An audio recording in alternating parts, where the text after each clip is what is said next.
High everyone, welcome to Pablo's world. যেরকম তোমাদের বলেছিলাম যে দীঘার যে আমরা ঢেউসাগর পার্কে গেছিলাম, লাস্ট দিনের ব্লগটা আমি এডিট করতে পারিনি বলে দিতে পারিনি। তো ফাইনালি এই ভিডিওটা আমি এখন দিচ্ছি, তোমাদের সাথে শেয়ার করছি। আমরা লাস্ট ব্লগটা তোমরা দেখে থাকলে দীঘার, সেটা তোমরা দেখতে পাবে যে আমরা ঢেউসাগর পার্কে এসেছিলাম।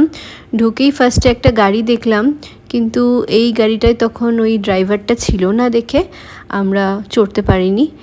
ওই গাড়িটা নাকি পুরো ঢেউসাগর পার্কটা ঘুরিয়ে দেখায়। তা যাই হোক, আমরা হেঁটে হেঁটেই অনেকটা দূর গেছিলাম, বেশ অনেকটা হেঁটেই ভেতর দিকে যেতে হয়।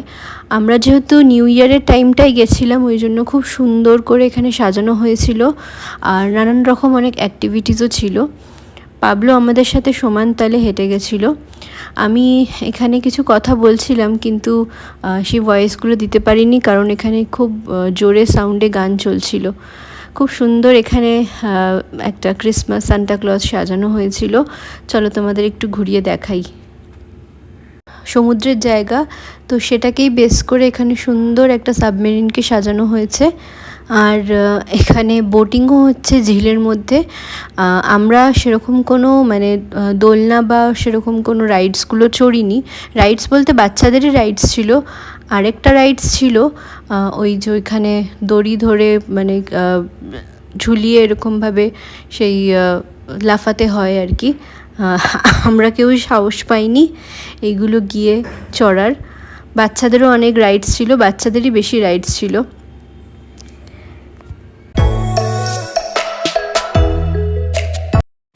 চলো তোমাদেরকে আর একটু ঘুরিয়ে ঘুরিয়ে দেখাই। খুব সুন্দর এখানে লাইট দিয়ে সাজানো। আমরা বেশ 2 বছর আগে দীঘার এই ঢেউসাগর পার্কে এসেছিলাম, তখন কিন্তু জাস্ট পার্কটা তৈরি হচ্ছিল, এত সুন্দর ডেকোরেশন ছিল না।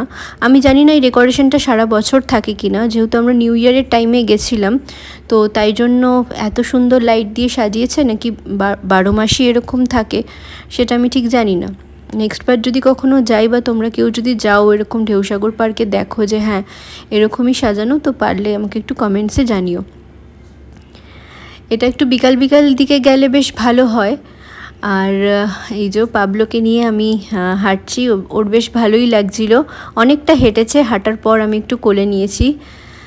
আর এত সুন্দর এখানে গান চলছিল, এত সুন্দর এখানে লাইটিং সিস্টেম, সব কিছু দেখে আমাদের খুব ভালো লাগছিল।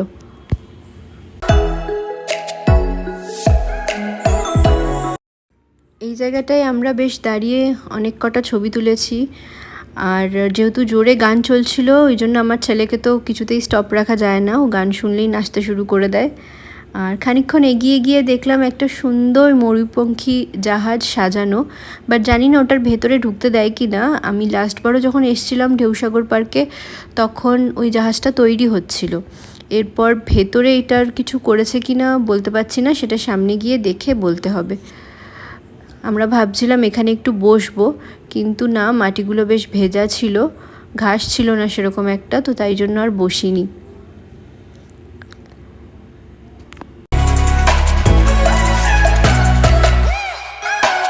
চলো তোমাদের সামনে দিয়ে একটু দেখাই ঢেউসাগর পার্কের এই ময়ূরপঙ্খী জাহাজটা। না, ভেতরে তো ঢুকতে দিচ্ছে না দেখলাম। আর এই যে দেখো সমুদ্র, এটা সমুদ্রের একদম পাশেই পুরো ঢেউসাগর পার্ক। দীঘায় সবাই গেছে, মোটামুটি সবাই জানো এটা। আর এখানে দেখো এটা জাহাজের পেছন দিকটা। আমরা এখানে এসে দেখলাম বেশ বাচ্চাদের রাইডস ছিল, দোলনা অনেকগুলো। তা এই দোলনাটা আমি পাবলোকে চড়াইনি, আমার ভয় লাগছিলো যদি মাথাটা ঘুরে যায় আর কি, তো ওকে আমি ওই হর্স রাইডিংটা চড়িয়েছিলাম। এটাতে ও না, পাবলো একটু স্লিপ করে যাচ্ছিল, কারণ ওখানে আরেকটু বড় হলে ভালো হতো। পাবলোর তখন সবে 1.5 বছর হয়েছিল, তো তার জন্য ও একটুখানি ব্যালেন্স করতে পারছিল না, তাই আমার দিদির ছেলে পাপাই ও ধরে রেখেছিল ওকে। তো পাবলো ভয় তো পাচ্ছিল না, এনজয় করছিল, আমরা সবাই ওকে টাটা টাটা করছিলাম, ও তাকাচ্ছিল বেশ। আর বেশ ভালো লাগছিল। আর এই যে দেখো, এটা হচ্ছে ঢেউসাগর পার্কের লেখা, এখানে দাঁড়িয়ে সবাই ছবি তুলছিল। এখানে হস্তশিল্পের সমস্ত দোকানগুলো ছিল, কেউ যদি গিয়ে কিনতে ইচ্ছা হয়। আমরা ঘুরে এসেছিলাম ভেতরটায়, তারপর আমরা এই গাড়িটাতে বসেছিলাম, কিন্তু এই গাড়িটাও ফুল হয়নি দেখে আমরা উঠে চলে আসি। বাজে রাত্রি 10টা। আমরা ঢেউসাগর থেকে ঘুরে তারপরে আমরা একটুখানি বিচে বসেছিলাম। আর এই যে রাত্রির বেলার খাবার হচ্ছে রুটি তড়কা। আমি পাপাই আর মা খাচ্ছি রুটি তড়কা। আর ঝুমু দিদির যেহেতু দাঁতে একটু ব্যথা করছে ওই জন্য ও চাউমিন এনেছে। ওই আরেকটা আছে, হ্যাঁ ফুল চাউমিন আনা হয়েছে, পাপাই একটু খাবে। পাপাই দুটো রুটি নিয়েছে, মা দুটোই খাবে। আর পাবলোকে খাওয়ানো হয়ে গেছে। পাবলো এখন একটু আমাদের সাথে বসে বসে রুটি খাচ্ছে। দাদা ফোন করেছে বলে পলু ঠিক আছে তো, পলু ঠান্ডা। আজকেই লাস্ট রাত্রির আমাদের এখানে দীঘায়। আর কালকে সকালবেলা আমাদের 10টা 10-এ বাস আছে। খুব এনজয় করলাম, ভালোই হলো বেশ। লাস্ট দিনটাও খুব ভালো কাটলো। হ্যাঁ খুব ভালো লাগলো। আবার পরে আরেকদিন আসবো, এসে আবার শঙ্করপুরটা ঘুরতে যাবো। হ্যাঁ একদম। আসলে এত ছোট বাচ্চা নিয়ে না সব জায়গায় মানে কমফোর্টেবলি ঘোরা যায় না। পাবলো খুব এনজয় বললে বললে ওকে নিয়েই একটু চিন্তা ছিল। আজকে একটুখানি ব্লান্ডার হয়ে গেছিল আমাদের খাবার দাবার নিয়ে। নাহলে কিন্তু যার শেষ ভালো তার সব ভালো, মানে সব, হ্যাঁ তাই তো কথাটা। যার শেষ ভালো তার সব ভালো, তো তাই হলো। আলটিমেটলি সমস্ত কিছু ঠিকঠাক হলো। তাহলে কালকে আবার back to Kolkata. Okay bye. Bye bye. আমরা বেরিয়ে গেছি, এখন 10টা 10 বাজে। আর বাসের জন্য এখন ওয়েট করছি আমরা।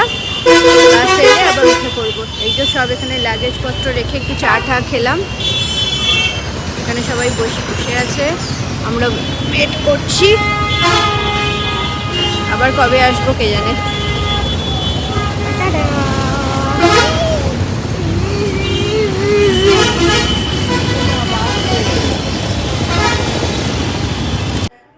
এখন বাজে 4টে। এই জাস্ট আমরা বাড়ি ঢুকলাম। আর এখন খাবো দাবো একটুখানি। আগে পাবলো রান্নাটা করে নিচ্ছি, একটু আলু সেদ্ধ ভাত আর ডাল সেদ্ধ। তারপরে বিকালবেলা আবার দেখা হচ্ছে। পুরো বাসে কোনো ডিস্টার্ব করেনি, চুপচাপ নিজের মতো খাইয়ে দিয়েছি, খেয়েছে, নিজের মতো ঘুমিয়েছে, কোনো ডিস্টার্ব করেনি। এখন এসে ফুল দম এনার্জি ছেলের। আর এই যে মা কিনে দিয়েছে ওকে, এইটা নিয়ে এখন খেলবে। এনে এনে এটা কিনে দিয়েছে দীঘা থেকে, অনেক সবই তোরই প্রাপ্তি হয়েছে ভালো। এটা কিনে দিয়েছে, এই বিড়ালটা কিনে দিয়েছে। বিড়ালটা পুরো সত্যিকারের বিড়ালের মতো দেখতে লাগছে, চোখগুলো না সামনে থেকে দেখলে পুরো মনে হচ্ছে যেন একদম রিয়েল। আরেকটা আরও দুটো খেলনা কিনে দিয়েছে। ঘুরে এসে তো তোরই লাভ হলো রে।